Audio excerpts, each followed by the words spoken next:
मित्रांनो, तुमचं पुन्हा एकदा GB स्टोरी टेलर या यूट्यूब चॅनलवर स्वागत आहे. आजच्या आपल्या गोष्टीचं नाव आहे शॉर्टकट. लेखक हेमंत पाटील. पण गोष्ट सुरू करण्याआधी जर कोणी या चॅनलवर पहिल्यांदाच आलेले असाल तर त्यांनी ह्या चॅनलला सबस्क्राईब करायला विसरू नका. चला तर मग अजिबात वेळ न घालवता गोष्टीला सुरुवात करूया.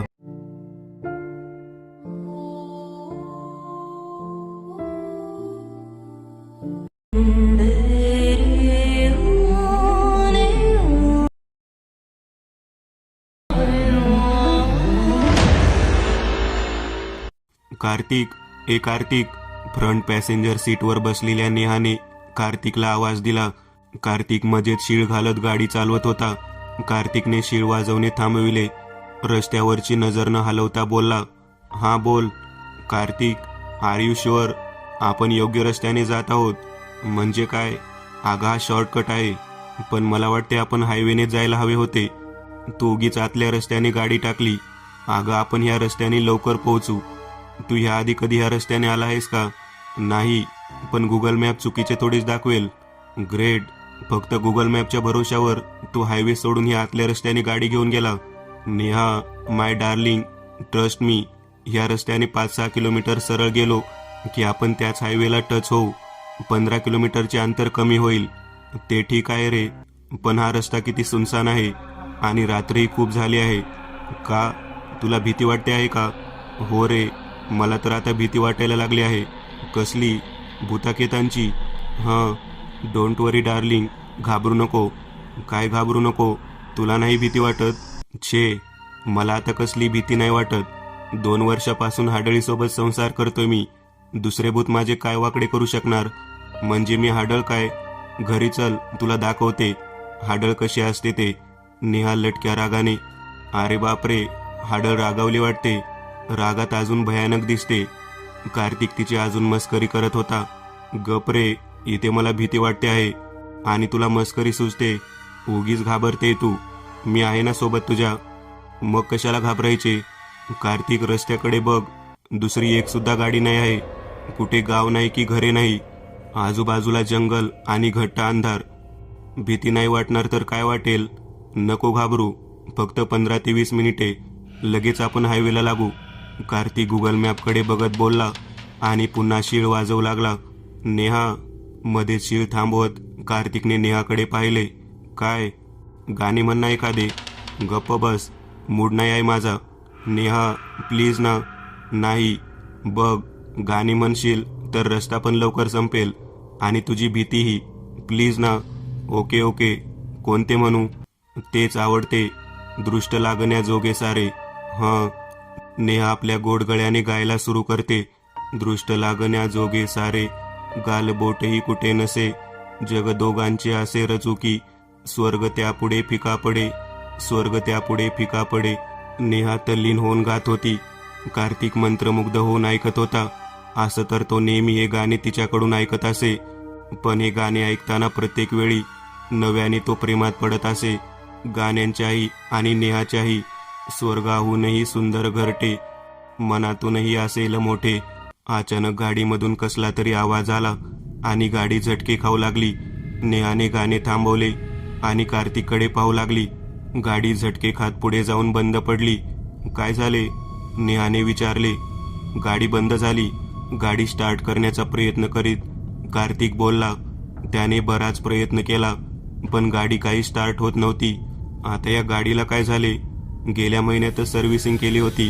कार्तिक चरपडत बोलला. "तू गाडीतच बस, मी इंजिन चेक करतो." बोलत कार्तिक गाडीच्या बाहेर आला.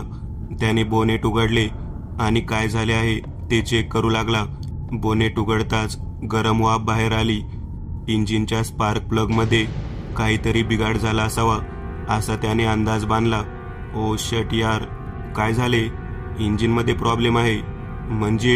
म्हणजे आता गाडी स्टार्ट नाही होणार." "मेकॅनिकला बोलावं लागेल." "इथे आता मेकॅनिक कुठे भेटेल?"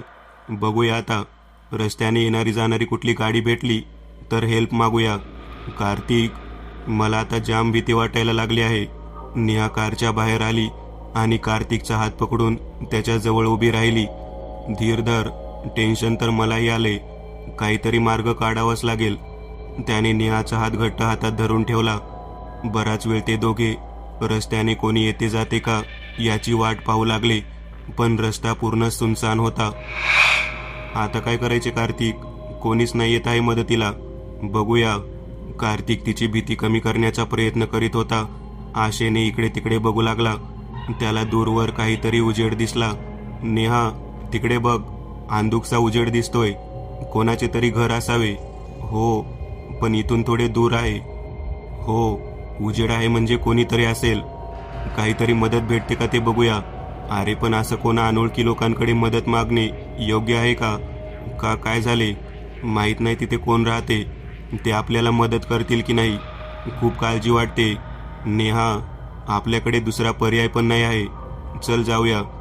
नाईलाजाने नेहा कार्तिकचा हात हातात धरून त्याच्यासोबत चालू लागली. झाडाझुडपांमधून रस्ता काढत ते त्या उजेडाच्या दिशेने निघाले. जसजसे ते जवळ जाऊ लागले तसतशी ती घराची आकृती स्पष्ट होऊ लागली. उजेडही वाढू लागला. ते एका छोट्याशा टेकडीवजा उंच जागेवर बांधलेले जुनाट पण टुमदार घर होते. घर 2 मजली होते. कुण्या एकेकाळी या घरात समृद्धी असावी याची ग्वाही देत होते. आजूबाजूला तारेचे कुंपण, भिंतीचा रंग निघालेला, ठिकठिकाणी जळमटे आलेले, बऱ्याच दिवसांपासून डागडुजी झालेली नाही ते दिसत होते. कसला तरी विचित्र दर्प होता त्या जागेला. घराची नीट निगा ठेवली जात नसावी म्हणून तो विचित्र वास येत असावा. दारासमोर एक अवजड ट्रक भंगार झालेल्या अवस्थेत उभा होता. कार्तिक, मी अजूनही सांगते, मला चांगली फिलिंग नाही येत आहे. चल जाऊया परत. काही नको बोलूस. इथवर आलोच आहोत तर बघू तरी. कुंपण पार करून ते घराच्या वरांड्याजवळ आले. ते घर उंचावर असल्यामुळे त्यांनी आजूबाजूला नजर मारली. खाली उजवीकडे तो रस्ता होता जिथे त्यांची गाडी बंद पडली होती आणि डावीकडे कच्चा रस्ता होता जो खाली गावाकडे जात होता. पलीकडे डाव्या साईडला दूरवर काही लाईट चमकताना दिसत होते. कदाचित छोटेसे गाव असावे. हे बघ, उगाच घाबरत होतीस तू. इथून एक गावही दिसत आहे. इथे जर नाही मदत भेटली तर आपण गावात जाऊ शकतो. काही काय सांगतो तू कार्तिक? ते गाव इथून 2-3 किलोमीटर तरी असेल. ठीक आहे, आधी इथे काही मदत मिळते का ते बघूया. कार्तिकने दरवाजा ठोठावला पण कोणीच आवाज दिला नाही. हॅलो, कोणी आहे का घरात? त्याने आवाज दिला पण काहीच प्रतिसाद मिळाला नाही. त्याने अजून जोरजोरात दरवाजा ठोठावला पण व्यर्थ. मला वाटते घरात कोणीच नाही. आपल्याला परत जावे लागेल. ते दोघे माघारी जाण्यासाठी वळले तसा अचानक कुठून तरी एक भयानक चेहरा त्यांच्या समोर आला. तो भयानक चेहरा पाहून नेहाच्या तोंडून किंकाळी बाहेर आली. कार्तिकी दचकून मागे सरकला. एवढे घाबरायला काय झाले? त्या भयानक चेहऱ्याच्या व्यक्तीने विचारले. त्या दोघांनी त्या व्यक्तीकडे पाहिले. तो 6 फूट उंचीचा भीतीदायक माणूस त्याचे लाल डोळे रोखून त्यांच्याकडे पाहत होता. त्याच्या चेहऱ्यावर एक भला मोठा व्रण होता.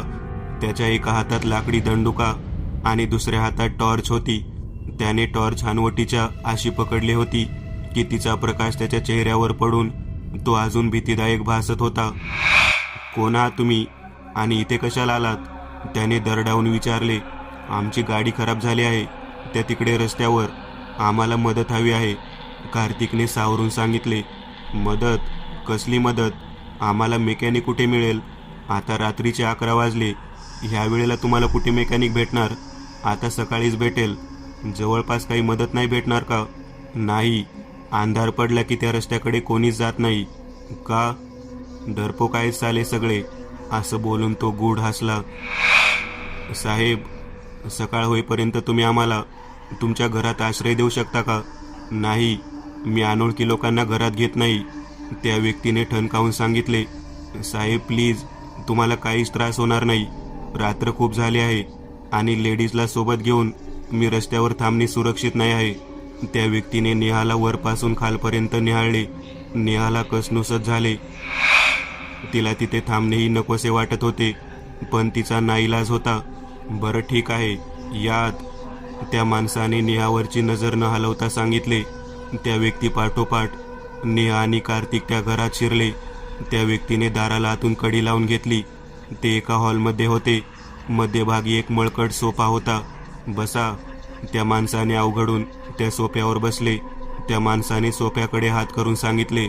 नेहा आणि कार्तिक अवघडून त्या सोफ्यावर बसले. तो माणूस कोपऱ्यावरच्या खुर्चीवर बसला. त्या खुर्चीच्या समोर एक टेबल होता. त्या टेबलावर अर्धवट भरलेला विस्कीचा ग्लास पडलेला होता. तो ड्रिंक्स अर्धवट सोडून उठलेला असावा. बाजूला एका प्लेटमध्ये अर्धवट शिजलेले चिकन लेग पीस होते. त्याने आपला अर्धा राहिलेला ग्लास तोंडाला लावला आणि लगेच पोटात रिता केला. त्याची भेदक नजर कार्तिक आणि नेहाकडेच रोखलेली होती. त्या घरात एक प्रकारची विचित्र शांतता होती. एक पोकळी जाणवत होती. कार्तिकने काहीतरी बोलायचे म्हणून विचारले, तुम्ही या घरात एकटेच राहतात? हो, मी एकटाच राहतो, त्याने तुटक उत्तर दिले. बाय द वे, मी कार्तिक आणि ही माझी बायको नेहा. कार्तिकने स्वतःची ओळख करून दिली. नेहा बळजबरी हसली. हां, तो तसाच तुटक. आपले नाव? म्हणजे असंच विचारले. नाव? माझे नाव बलदेव. लोक मला बल्या दादा म्हणतात. बल्या दादा? कार्तिकने तोंडात नाव घोळले. छान आहे. बल्या दादाने ते अर्धे कच्चे लेग पीस दातात धरून जनावरासारखे तोडले आणि चावत विचारले, तुम्ही इकडे कसे आले? रस्ता चुकले की काय? नाही, ॲक्च्युली आम्ही शॉर्टकट शोधत होतो आणि गाडी खराब झाली. शॉर्टकट शोधणारी माणसे अशीच भरकटतात. बल्या दादा स्वतःशीच पुटपुटला आणि गूढ हसला. म्हणजे इकडे कोणीच यायची हिंमत करत नाही का? भुताटकी? भुताटकी? कसली भुताटकी? गावातल्या लोकांना वाटते की ह्या घरात भूत राहते. असं का वाटते त्यांना? भ्याड आहेत लेकाची. कोणी म्हणते या घरात माझ्या बायकोचे भूत आहे. तुमची बायको? हो, ती वारली 4 वर्षांपूर्वी.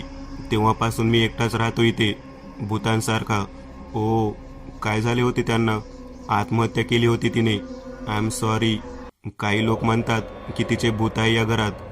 तुम्ही कधी पाहिले आहे त्यांचे भूत? भल्या मोठमोठ्याने हसू लागला. ती जिवंत असताना माझ्यासमोर यायला घाबरायची. आता मेल्यावर काय येणार आहे? तुम्हाला एक गमत सांगू का? काय? काही लोकांना तर वाटते की मी पण भूतच आहे. असं बोलून बल्या दादा मोठमोठ्याने हसू लागला. त्याचे ते गडगडाटी हसणे अतिशय बेसूर वाटत होते. मला हा माणूस काही ठीक वाटत नाही. नेहा कार्तिकच्या कानात पुटपुटली. कार्तिकने बल्याकडे पाहिले. तो हसणे थांबवून त्या दोघांकडेच बघत होता. नेहा कार्तिकच्या कानात काहीतरी पुटपुटत आहे हे त्याने पाहिले होते. कार्तिकने नेहाला कोपरखळी मारून बोटाने गप्प राहण्याचा इशारा केला. तुम्ही भूतप्रेतवर विश्वास ठेवता? बल्याने अचानक विचारले. नाही, मी असल्या गोष्टींवर विश्वास ठेवत नाही. ठेवायला पाहिजे, कारण भूत असतात. नाही, मला तरी हे खरे वाटत नाही. तुम्ही देवावर विश्वास ठेवता? हो. जर चांगल्या शक्ती असू शकतात तर वाईट शक्ती का असू शकत नाही? पण मी कधी भूत पाहिले नाही. मग कसा विश्वास ठेवणार? एक दिवस जेव्हा भूताशी सामना होईल तेव्हा तुम्हालाही विश्वास ठेवावा लागेल. या जगात भूते कुठे नसतात. का नाही असू शकत? मी सुद्धा एक भूत असू शकतो. बोलता बोलता बल्या विचित्र हसत होता. त्याच्या अशा विचित्र बोलण्यामुळे नेहा आणि कार्तिक दोघांना काही क्षण सुचलेच नाही. तो खरंच बोलत होता की मस्करी करत होता हेच समजत नव्हते. प्लीज बंद करा या भूतांच्या गोष्टी. मला भीती वाटते. नेहाला तो विषय नकोसा वाटत होता. कार्तिक, प्लीज जाऊया आपण. मला इथे काही चांगली फिलिंग येत नाही. हां, कार्तिकने दुजोरा दिला. कार्तिकने नेहाचा हात घट्ट पकडला. बल्या दादा, आम्ही येतो. अरे, एवढ्या रात्री कुठे बाहेर जाणार? रात्रभर थांबा, मग सकाळी जा. नाही, आम्ही बघतो काहीतरी बाहेर. काही व्यवस्था होते का? धन्यवाद तुमच्या मदतीसाठी. नाही, तुम्ही असे नाही जाऊ शकत. का जाऊ नाही शकत? तुम्ही आला तर तुमच्या मर्जीने, पण जाणार माझ्या मर्जीने. म्हणजे सांगतो तुम्हाला. एवढं बोलून टेबलाच्या ड्रॉवरमधून एक पिस्तूल काढले. तुमच्याजवळ जे काय आहे ते सर्व इथे काढून ठेवा. पिस्तूल बघून नेहाचे पाय लटपट कापायला लागले. ती कार्तिकच्या मागे जाऊन लपली. कार्तिकसाठी पण हे अनपेक्षित होते. आपण एका मोठ्या संकटात सापडले आहोत याची जाणीव झाली होती. यांच्या पुढे आता दुसरा काही पर्याय नव्हता. नाहीतरी तो बल्ल्या त्यांचा जीव घ्यायला तयार होता. दादा प्लीज जाऊ द्या आम्हाला, आम्ही आमचे सर्व पैसे दागिने तुम्हाला देतो, पण आम्हाला काही करू नका. कार्तिकने विनवणी केली.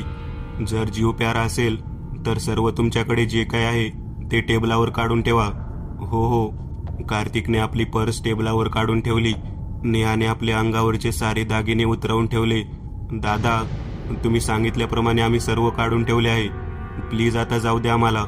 चला निघा, फुटा, आणि पोलीस बिलीसच्या भानगडीत पडू नका, नाहीतर तुम्हाला जड पडेल. पोलीस सुद्धा घाबरतात या भल्या दादाला. हां. कार्तिक आणि नेहाने मुकाट्याने मान हलवली. काय समजलं का? हो दादा, आम्ही कोणालाही बोलणार नाही. गुड. आता निघा मुकाट्याने. कार्तिक आणि नेहा बाहेर जायला निघतात. भल्या त्यांना मागून आवाज देऊन पुन्हा दरडावतो. पुन्हा सांगतो, लक्षात ठेवा, आजच्या घटनेविषयी कोणाजवळच बोलायचे नाही. नेहा मागे मान वळवते आणि बोलते, नाही दादा, आम्ही आजच्या घटनेविषयी कोणाजवळच बोलणार नाहीत. ज्याप्रमाणे 17 मार्चच्या घटनेबद्दल कोणाजवळ बोललो नव्हतो, तसेच आजच्या घटनेबद्दलही कुठेच बोलणार नाही. 17 मार्चची ऐकून भल्याला धक्काच बसला. हो, 17 मार्चची घटना. तुम्हाला कसे ठाऊक 17 मार्चच्या घटनेबद्दल? भल्याची जीभ लडखडू लागली. आमचा चेहरा नीट बघ भल्या, तुला काही आठवते का? कार्तिक रागात ओरडला. भल्याने त्या दोघांचा चेहरा निरखून पाहण्याचा प्रयत्न केला, पण त्याला काहीच लक्षात येत नव्हते. नाही ना आठवत? नेहाचा आवाज आता खूप भसाडा झाला होता. आता बघ. नेहाने असे बोलताच तिचा पूर्ण चेहरा रक्ताने माखला. अचानक तिच्या डोक्यावर कुठून तरी भली मोठी जखम झाली होती. त्या जखमेमधून रक्त बाहेर येत होते आणि सर्व अंगावर ते रक्त पसरले.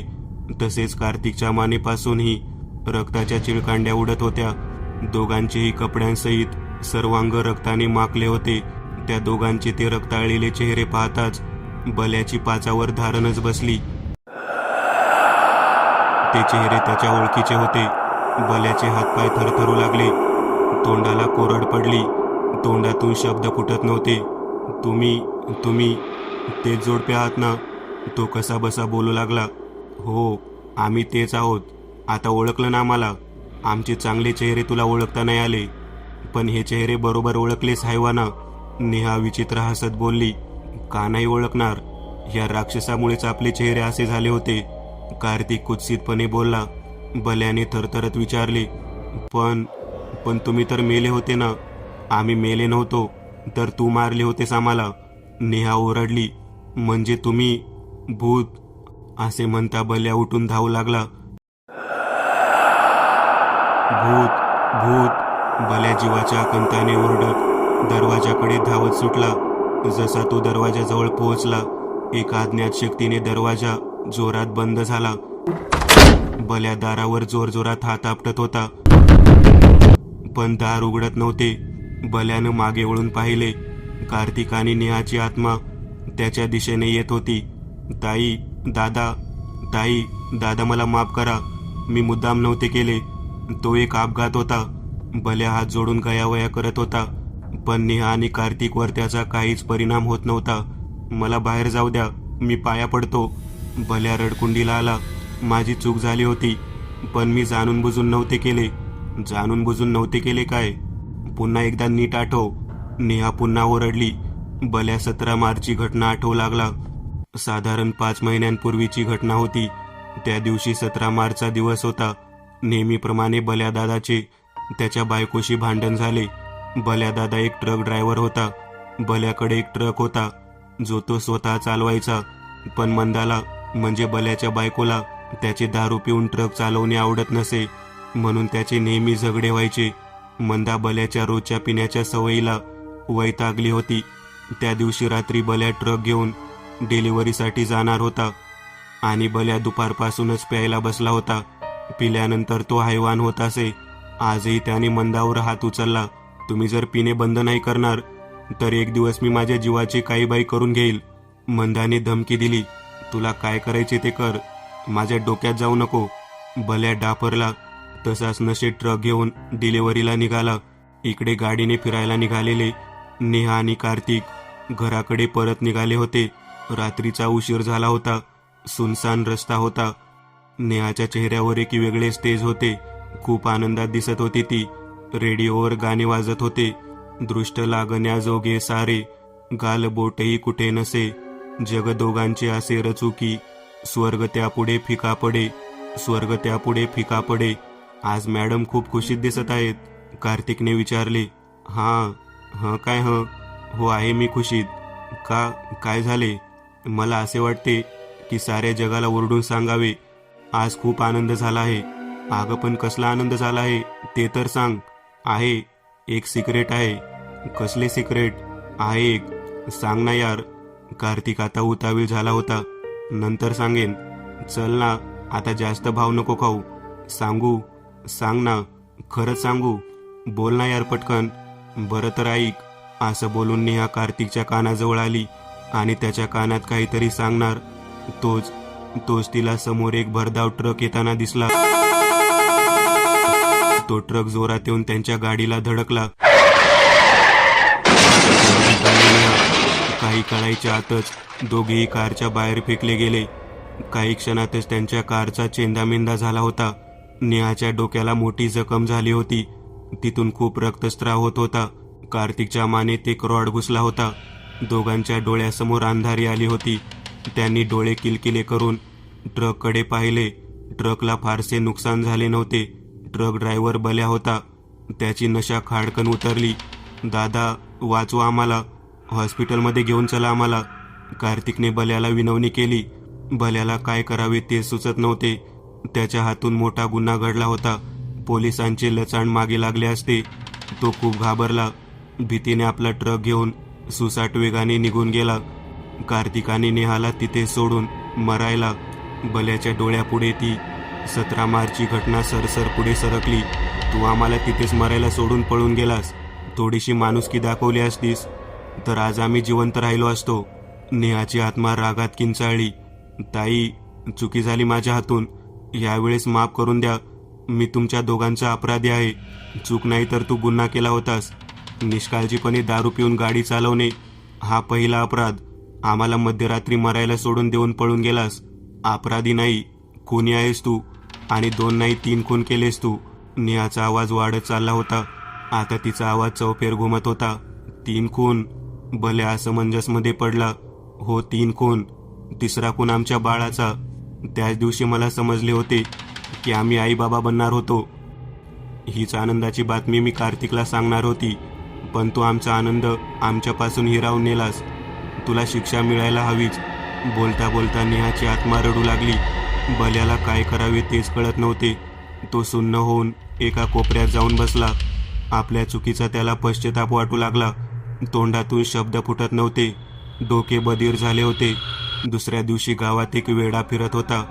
फाटलेल्या कपड्यामध्ये, मला माफ करा, मला माफ करा, आता दारूचा स्पर्शही करणार नाही, असे बडबडत होता. काही गावकऱ्यांचे लक्ष त्या वेड्याकडे गेले. अरे, हा तर बल्यादादा आहे ना. एका गावकऱ्याने त्या वेड्याला ओळखले. होय, बल्यादादाच आहे. पण हा वेडा कसा झाला? कालपर्यंत तर चांगला होता. ज्याच्या त्याच्या कर्माची फळे, दुसरे काय. बिचारा. त्या गावकऱ्याने उसासा सोडला. मी एक नवीन चॅनल ओपन करत आहे. त्यावर तुम्हाला ॲनिमेटेड हॉरर स्टोरीज पाहायला मिळतील. त्या चॅनलची लिंक या व्हिडिओच्या डिस्क्रिप्शनमध्ये दिलेली आहे. चॅनलला सबस्क्राईब करायला विसरू नका. मित्रांनो, आज पुरतं एवढंच. तुम्हाला जर काही गोष्ट आवडली असेल तर नक्की लाईक करा. तुमच्यापैकी बरेचसे जण व्हिडिओ लाईक न करताच पळून जातात. पण हा जर व्हिडिओ तुम्ही लाईक केला तर मला जरा बरं वाटेल आणि असेच भारी भारी व्हिडिओ बनवायची माझ्यात एनर्जी येईल. त्यामुळे नक्की लाईक करा. आणि अजूनही कोणी या चॅनलला सबस्क्राईब केलेलं नसाल तर लगेच सबस्क्राईब करून टाका. आणि बाजूची घंटी ती मात्र दाबायला विसरू नका. देवाची घंटी आहे ती. चला तर मग पुन्हा भेटूया अशीच एक आगळी वेगळी गोष्ट घेऊन पुढच्या भागात.